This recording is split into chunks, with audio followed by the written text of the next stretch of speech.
Good morning, reading room. I don't see anything registering over here, and I don't know why. So let me see what's going on with the streaming over here.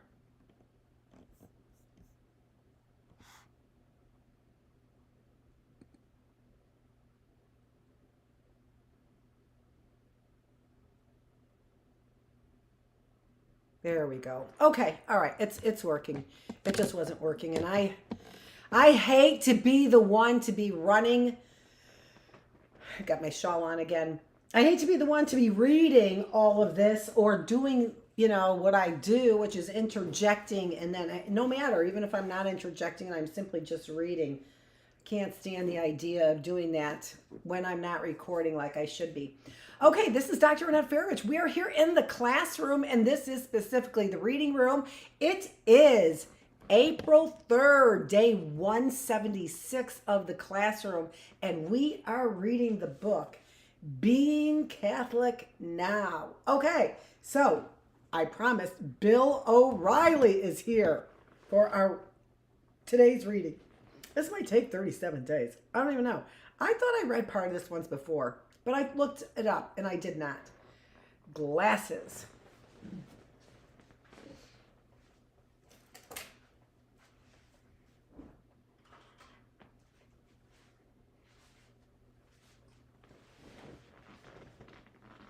Let's go.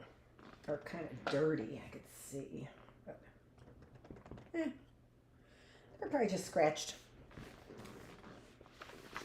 Okay. Bill, let's hear what you have to say. Bill O'Reilly.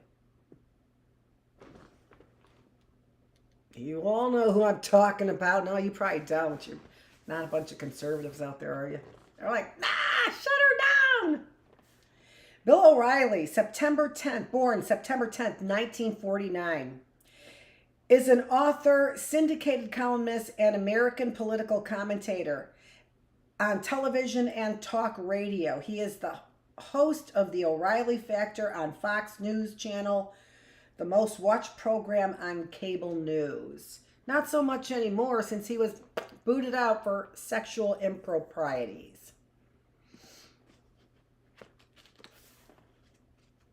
I think I'll leave that up there, right?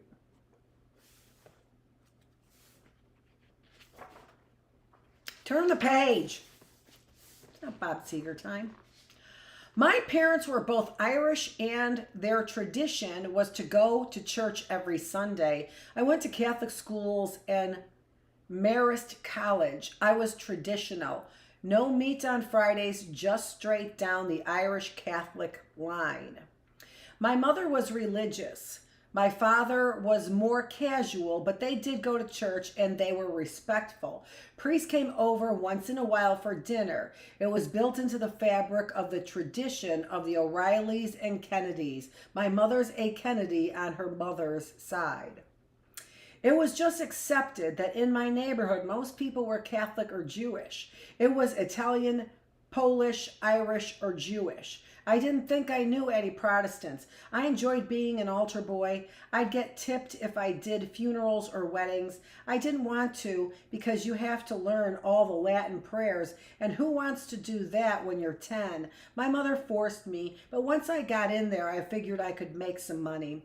I thought about becoming a priest for maybe 10 minutes, but that really wasn't my career path. I wasn't a devout kid. The nuns would constantly tell me that I was going to hell, and I'd say, okay, my friends will be there, so it'll be fun.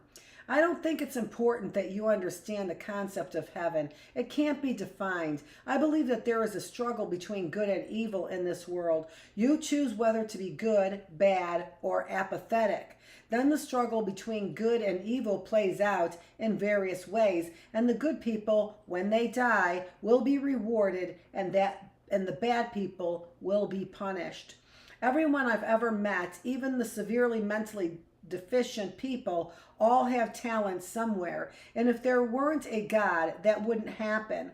That's one reason I believe in God. The other reason is that nature is never a miscommunication. Sun goes up, sun goes down, tide comes in, tide goes out, seasons come and seasons go. But everything that man is involved in gets fouled up one way or another on some level. Nature doesn't get fouled up. Storms come, regeneration. So when you look at the overall picture, I say no meteorite could possibly have crashed and caused nature to be so perfect. There had to be a more sophisticated presence to make that happen. So that's the genesis of my faith. The nuns to me were amusing. It was always a cat and mouse game between O'Reilly and Sister Mary Carroll. Whether I was going to get away with whatever con I was running that day, I never took the nuns as seriously as some of my classmates did.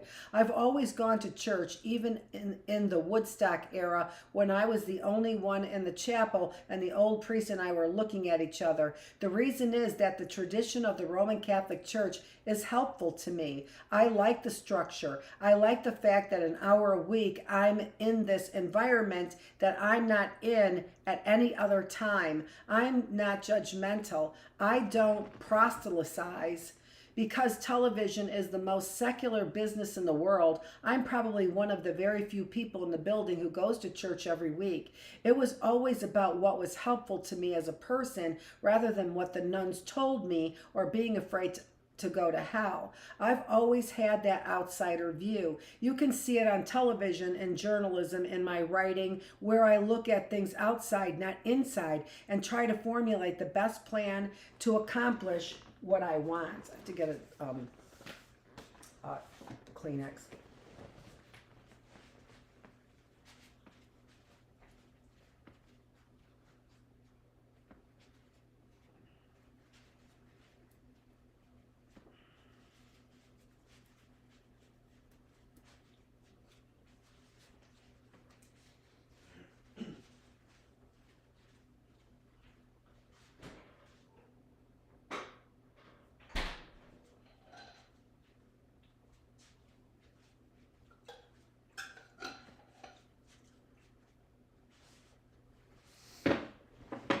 And some water.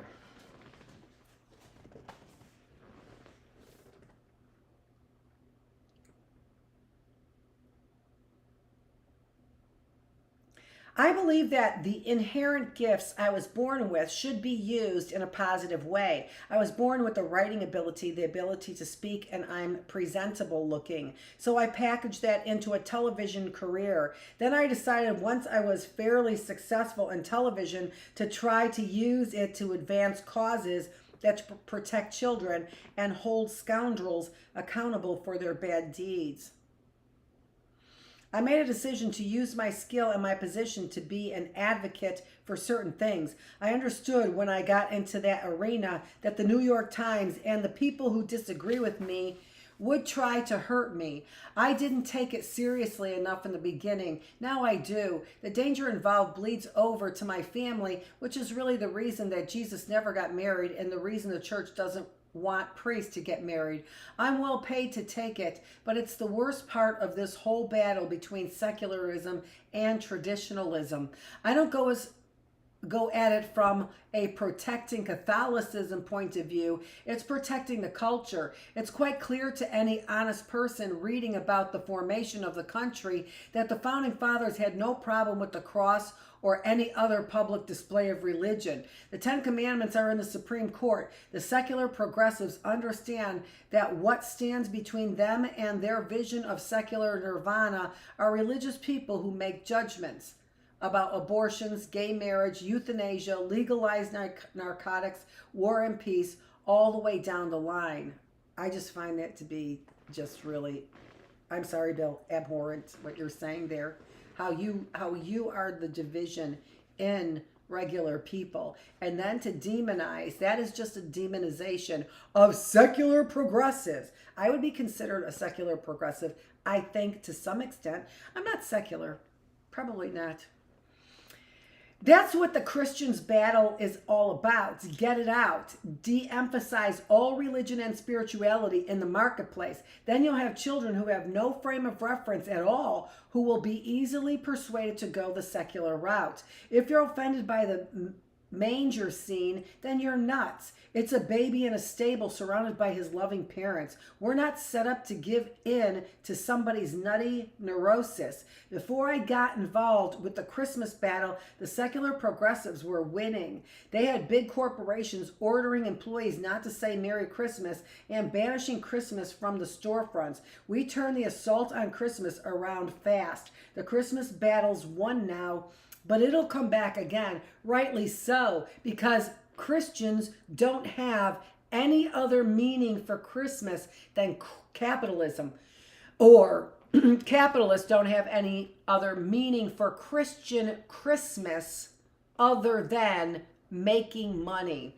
It's right to have an assault on this propaganda orgy they call Christmas. It has nothing to do with trying to create an assault on Christianity or Jesus Christ or morality. It is an assault on the immorality of the propaganda that surrounds Christmas. That, wake up, is what people are so disturbed by. And you are intelligent, Bill O'Reilly? But the fact of the matter is, don't think I don't know that people are using my own words against me, and that maybe I didn't say exactly these things at a more traditional time with the more traditional measure. I don't think it's exactly like this, but yes, it's possible that I'm arguing with things that I've said, because that's the nutcase chaos we've got going on out there. Play pretend. I've been to 72 countries, covered 4 wars, and I know there's good, there's evil, and there's a battle. Do most people who are evil realize that they're evil? No, they're too narcissistic. I confronted a Nazi concentration guard in Auschwitz and said, "How could you?" He said, "I was ordered to." Ordered? He had a gun. He had 2 feet. They all have excuses. That is just a ridiculous, elitist view, Bill O'Reilly. It's just an elitist view. I don't have any Catholic guilt. In 8th grade, we were told that French kissing was the road to hell. You figure out, wait a minute. There are people getting murdered in the street, stealing stuff and beating up others, and I'm going to be down there with them if I kiss Sally? It never calibrated with me, but I do make a conscious effort to realize when I do bad things and to correct those bad things. The whole Catholic faith is based on forgiveness and reconciliation. If somebody asks me to forgive them, I instantly do. Before I go after somebody, and I do go after people, I warn them. When John Edwards had those 2 anti-Catholic bloggers on staff saying those horrible things, I called him 4 times. I said, "We don't want to do this story, but you have got to get rid of them." He basically said, "F you." That wasn't about Catholicism. That was about somebody who wants to be president of the United States employing 2 haters and having no reason why. He would have never employed them if those people had been anti-Semitic or even anti-Muslim. So why should I allow that to happen without comment? I've been reading the Bible more now that I am an old guy. There are a lot of very interesting things when you read it slowly for knowledge rather than to find a passage to throw at somebody you want to demean. Religion shouldn't be used in that way as a club.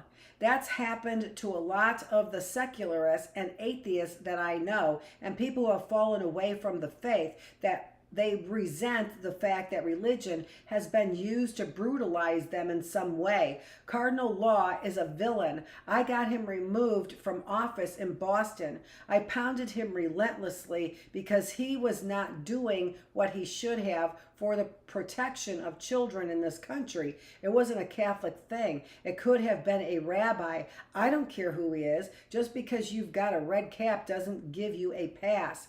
He chose to do what he did.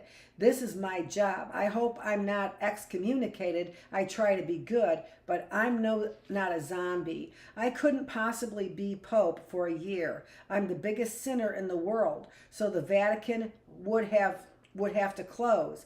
I think the Catholic Church in the modern era is making two major mistakes. Number one is not applying theology to America's relevant social issues. How many times do I need to hear about the mustard seed? I got it. It fell on fallow ground. But every year I've got to listen to the guy tell me about the mustard seed. My 3-year-old's got it. Okay, take it. Apply it to what you're doing, how we're living. That's why only 25% of American Catholics show up every week. There's no relevancy. The Catholic Church has got to get out of the narrow-minded. This is our tradition, and apply the faith to the modern world. It does not do it on a general basis. So if I were in power as, let's say, an advisor to the Vatican, I would say, get your bishop, get a Senate in here and explain to them that the homily matters. It should be 10 minutes long, and it should deal with stuff that people have to deal with instead of this mustard seed business. No, number two is that the church doesn't have leadership in the clergy. The Cardinal of New York never comes out of his mansion. What's he doing? Go up to Harlem, tell people who you are, why you do what you do, and what you believe, instead of sitting up there in your mansion doing jack and closing Catholic schools. I stay a Catholic because I believe in the faith. If you look at it from top to bottom, it's very pure. And if everyone lived the way that Jesus lived, we wouldn't have any problems on this earth. I have no problem with the fundamental tenets of the faith. It's the men who implement it that screwed it up. I respect some of them. I give a lot of money to them. Catholic school is different than it was when I was there. The administration is enlightened. My kids go to Catholic school. I see the difference between the way my daughter and her friends behave as opposed to the public school kids. The crudities that are accepted in public school are enormous. I don't want that. I want my kid to be kids as long as they can be. I don't want them quoting rap lyrics. There's no brainwashing. My daughter doesn't memorize the catechism, but the teachers made it fun and interesting. She likes the rituals, she sings the songs, and she's happy. That's my primary goal, to protect her and make her happy. That's the end of Bill O'Reilly. We're going to go on to Cokie Roberts. Cokie Roberts. I remember her. Here she is as a young girl, clearly in a Catholic uniform.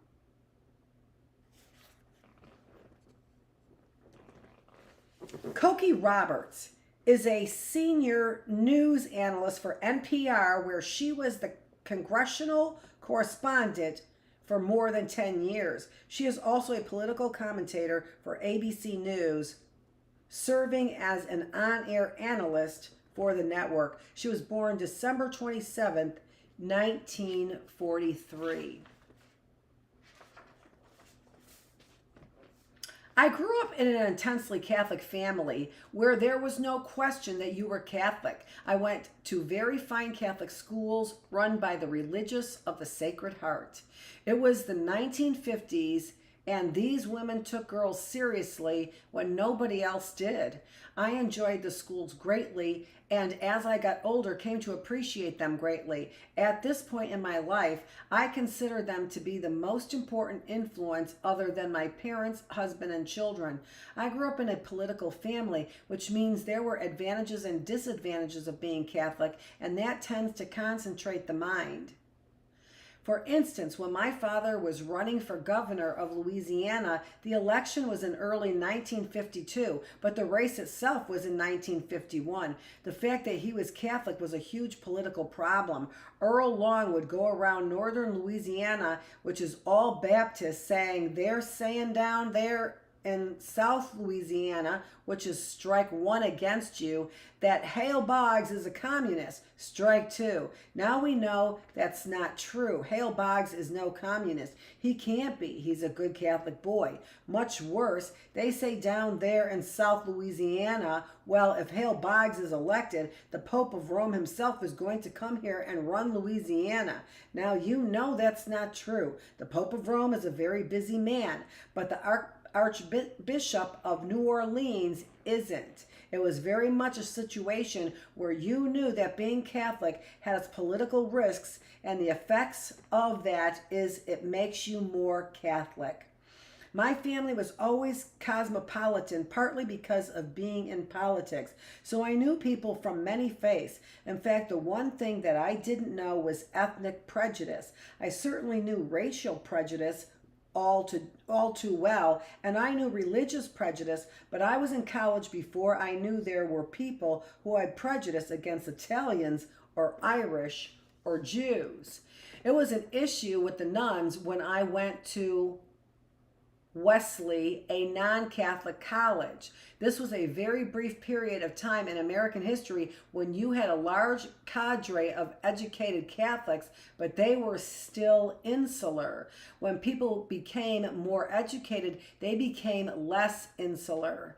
But at that point, it was still true. And also, all of these religious orders had created their own colleges and had a vested interest in sending people to them. At various points, I wanted to become a nun. I think every little girl taught by nuns at some point does. Well, I was curious about it for a couple weeks. Because you admire these women so much, I think I wanted to change the nunnery perception is what I wanted to do. I don't think I admired them so much. It started with Sister Clarence, who was the first nun teacher in second grade, and she was mean. She was mean. She physically used corporal punishment against girls, against boys. Kenny Church will tell you she promised to put me up against a wall. That's a nice threat by a teacher. And Kenny Church thought it was funny.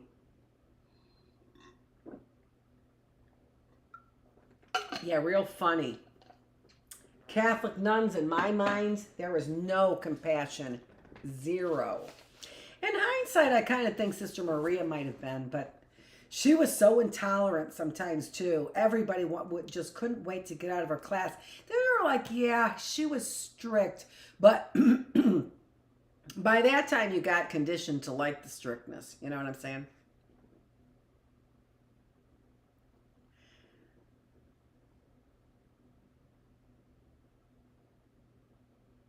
When you looked around at women in the 1950s, your role models were few and far between. And if you wanted to find somebody who was doing something really interesting and smart, it was likely to be a nun.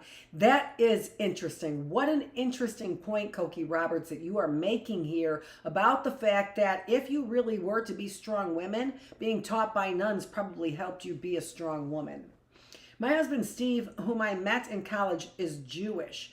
When Steve and I started dating, we were a little wary, and it was much worse on his end than on mine. It was unusual in 1966 for a Catholic and a Jew to get married, but it's never been an issue in our marriage. Our family got over it fast, and my family was basically fine with it. I believe my faith has impacted my marriage in very positive ways. We both admire the parts of the person that we are because of our faith. Steve says that very explicitly. It's not despite the fact that I'm Catholic that he loves me. It's because of the fact that I'm a Catholic, and that came as something of a surprise to him. I think he feels that my Catholicism has informed my sense of generosity and caring in a way that he respects and admires. How amazing is that? And I think people also respect the independence of Catholic thinking, of knowing that the papal institution is infallible, and you can just breathe your last breath telling me that it's not, And I'll be like, okay, I'm still Catholic. Got it. You can tell me you do all kinds of things for children, and I will still say you don't do anything for unborn children like you should. You excommunicate women who have abortions, and you don't strike up a word about why that woman would have possibly wanted an unborn child except to make her look like a tramp. That's just inexcusable. But nuns knew what was going on behind closed doors, often because the priests themselves brought it to the forefront in their behavior behind closed doors.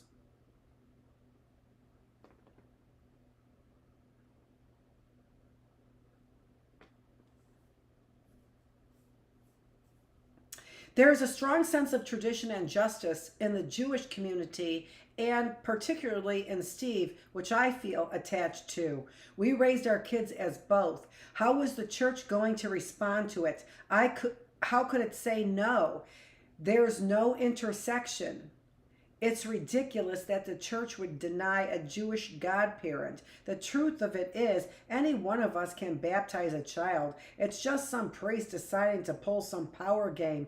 This gets to the broader question, which is, why do you stay in this organization when people say stupid things like that? There are all kinds of reasons, but the only way you can deal with people like that is to just go around them. I just dismiss them. You can't, to me, I couldn't dismiss the pedophilia in the Catholic Church. It was there in the 1980s, and when it came up in 2000, I left the church. I believe that all churches are fallible. I don't believe that you support that kind of pedophilia and secretism because of a hierarchy in a religious. And I don't think there's any greater sin than to wreck a child's faith by sexually abusing them. There is no greater sin than to, and I've said it a long time ago, so say what you will about my morals or ethics. Said it a long time ago. I left the Catholic Church because I believe in what I do. And as a teacher, by the way, I didn't leave the Catholic Church in 2000. What I tried to do is I tried to change it from within by doing the character building program and seeing how well they accepted me, and they didn't. And they didn't, those MFers.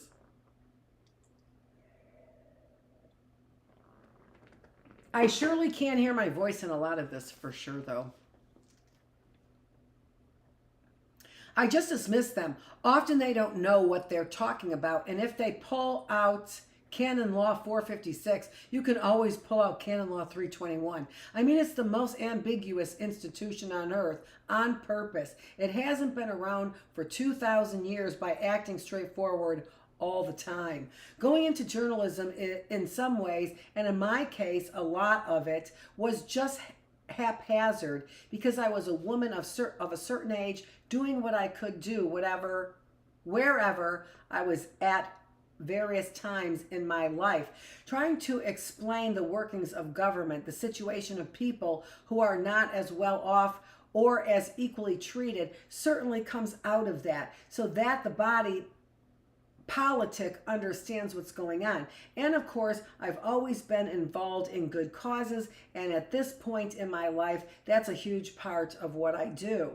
I spoke this fall to Catholic Charities, which had just come out with this fabulously researched study on poverty in America, including this phenomenal statistic that 1 in every 2 Americans will spend some portion of their adult lives in poverty. There were all these wonderful people in this room who spend their lives all day, every day, working with the disadvantaged and the poor and the children and the pregnant women and everybody in society they can help.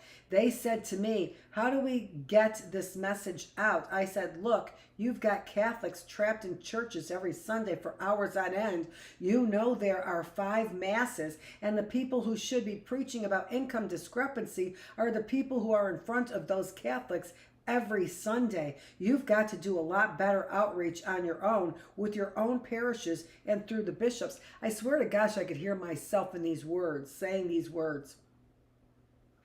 About a month later, after this remarkable study comes out, the Catholic bishops meet. And what do they talk about? They talk about gay marriage and birth control. It's as if they're asking to have their authority completely ignored. It's as if they're asking to have their authority completely ignored. We have this chaos and this kangaroo show over here with these presidents, and it's as if they think that their authority, it's as if they're asking to have their authority completely ignored. You come out with this pep talk about all of your pharmaceutical drugs at the same time getting people addicted and having an opioid crisis that reaches the magnitude of 100,000 people or more, and you act like you are acting to have your authority, medical community, completely ignored. Oh, is there a better statement made? I don't think so. Birth control, I mean, come on, an issue that has been decided by American Catholics. They did some little nod to the fact that we're at war, but they could have taken this report from their own social service agency and said, okay, this is our mission. The truth is, the bishops do that in the halls of Congress. They're lobbyists for healthcare, for welfare, and for all those things that are completely being ignored and destroyed, by the way. If they are the lobbyists, we really know who to point fingers at, don't we? But the only thing anybody hears them on is abortion. The part about girls not being altar servers, that's so absurd. As with all other things, when they have become sexually integrated, people discover the only group that is responsible enough to show up that you can count on is women, or in this case, girls. So what's happening in church is that often there are only girls to serve because they're the ones who show up on time and do as they're supposed to do. Oh my God, I swear to God, I said this after I graduated Catholic school, went from St. Michael's to the public school. I swear to God, I said these words. I always joke that in the Sacred Heart School, when you are about 5 years old, you learn about St. Philippine Duchesne.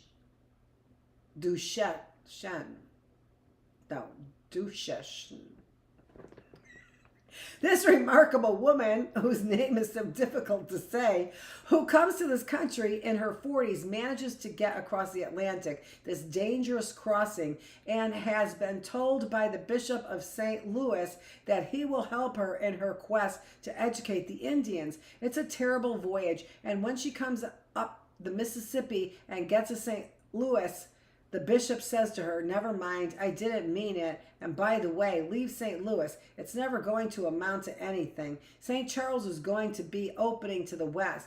And my joke always is this. So as a 5-year-old girl in Sacred Heart School, you learn that the bishop has lied to the saint.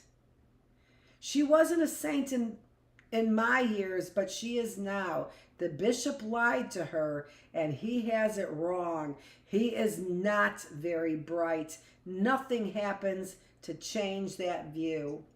And that gets to our essential question. Why stay Catholic? Because the hierarchy is not the church. If the hierarchy were the church, you would never have had a church survive for 2,000 years.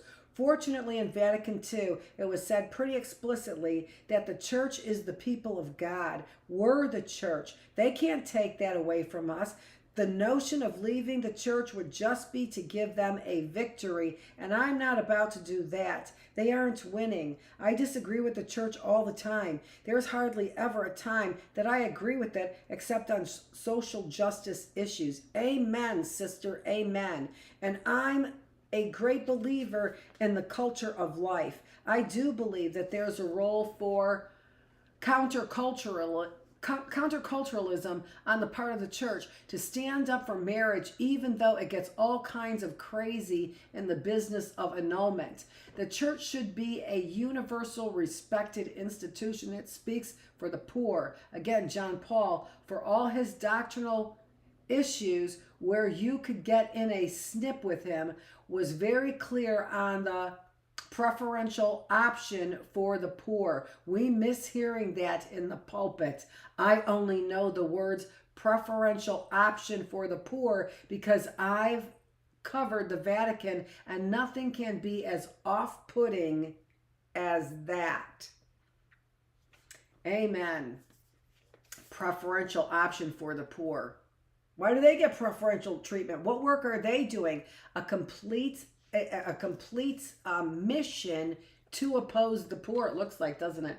You just do what works. You pay the hierarchy respect, and you do it all in a very gracious manner. For me, all the way up until the pedophilia hit the second crisis.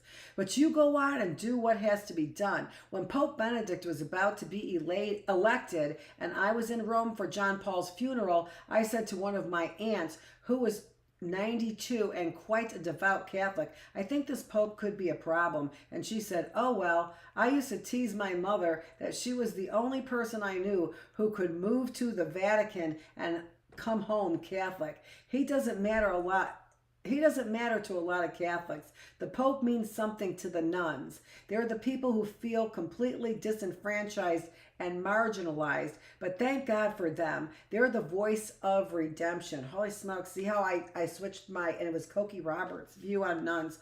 I pray all the time. I actually say my prayers as I walk out to get the newspaper. It's a way of dealing with things. The breast cancer treatment that I take, the hormones, give you terrible hot flashes. So when I have an uncomfortable flash, I offer it up for everybody with cancer, and sometimes name names if somebody's in a particularly bad situation. What I mainly pray about is saying thank you for all the many blessings. Oh, sure, I talk to God. I don't think I hear much. That would be a little spooky. As a Catholic, you don't spend much time reading the Bible. We said the rosary all the time as kids, which drove my poor father crazy. I consider the letter to St. James the politician's letter. Basically, his message is, by your works you shall know him. Enough with all this faith. Let's see a few actions here. The letter of St. James passage, verse 14 reads, my brothers, what is the good of a man saying he has faith if he has no good deeds to show? Can faith save him? If some brother or sister has no clothes and has no food enough for a day, and one of you says to them, goodbye, keep warm and have plenty to eat, without giving them the necessities of life, what good does it do? So faith by itself, if it has no good deeds to show, is dead. Catholic guilt is all about sex, but that's not entirely true. A lot of it's about knowing that you're supposed to do the right thing, and if you don't do it, you feel bad. Guilt is a good thing. It's a civilization influence. It's the civilizing influence. My children feel a little bit burdened by the fact that they have both Catholic and Jewish guilt. John Paul pretty much got rid of heaven as a place. It was actually a very solid intellectual thing. He was saying heaven is being in the presence of God. It's not some place up there with angels and stuff. Don't expect to move.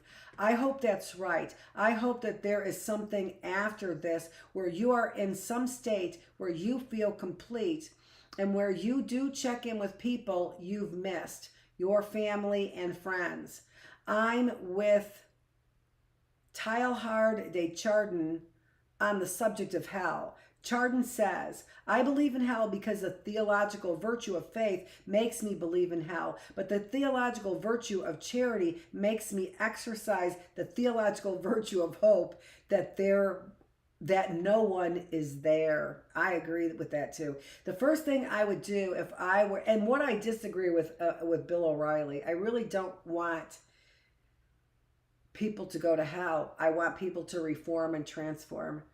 The first thing I would do if I were Pope is ordain women and then married men. Let them see how easy it is to have wives. Every institution that we know of has improved by the presence of women. Let them see how easy it is to have wives. Stuart, was it easy to have me as a wife? Catholicism is the place that gives me a solid sense of justice, hope, and love. If the message of the church is God is love, and he is going to love you no matter what you do, then that is the message that I believe. I think that message empowers everybody and makes everyone a better person. I went to the political mass, which was quite beautiful because John Paul was so aware of television that he cleaned up St. Peter's and then put TV lights in so you could see the mosaics in ways you had never seen them before. But of course, it was all of these men and vestments, and there were no women anywhere, anywhere, anywhere. It was very isolating to me. I felt very much not a part of it, and I was feeling very blue. Yeah, I could see that. It was a pretty night. It was fall, and I walked across the river and found myself just wandering. Ultimately, I came to the bottom of the Spanish Steps. So I walked up, and there was Trinita del Monte, the mother house of the Sacred Heart Order. I knocked on the door, and since the order originated in France, I said in my horrible French, can I come see Mater? And they said, sure, come on in. Then they said, you know we're doing a first communion. Would you like to come in the chapel? I walked in the chapel, and there were these children on the altar with puppets and nuns on the altar with puppets. There was this joy and this love and this complete acceptance of everyone being part of it. And I said, this is my church. Oh.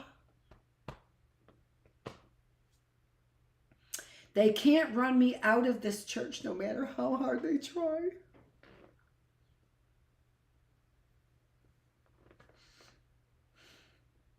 I swear to gosh, I felt the same way. And that sense of inclusion that you feel when you are with other Catholics and with people who have been raised in the same way and have the same like-mindedness and sense of love and giving is very strong. There have been lots of times that I've been proud to be Catholic. Right now, Nancy Pelosi talking about her Catholic roots and having the Mass at Trinity College is a wonderful moment. And then she was ran out, by the way, which is another just stifling moment. When Geraldine Ferraro came back to Congress after she'd been nominated for vice president, she came onto the floor, and all congresswomen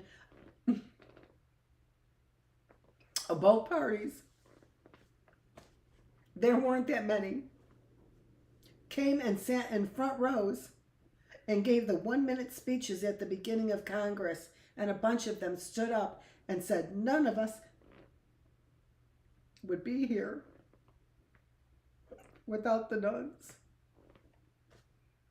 My aunt, who never had any money, always had the slogan, if there's room in the heart, there's room in the home. With her own 7 children, she would always take more of us, and she would always take in more of us and never complain about it. All of what was out of the spirit of Catholicism. Woo! It is hard for me to get through this book sometimes. It just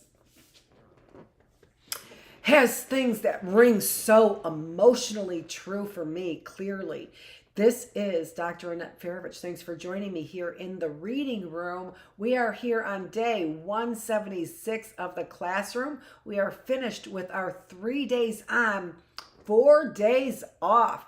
Hopefully that gave you something to think about. Thanks so much. I will be back here next Tuesday.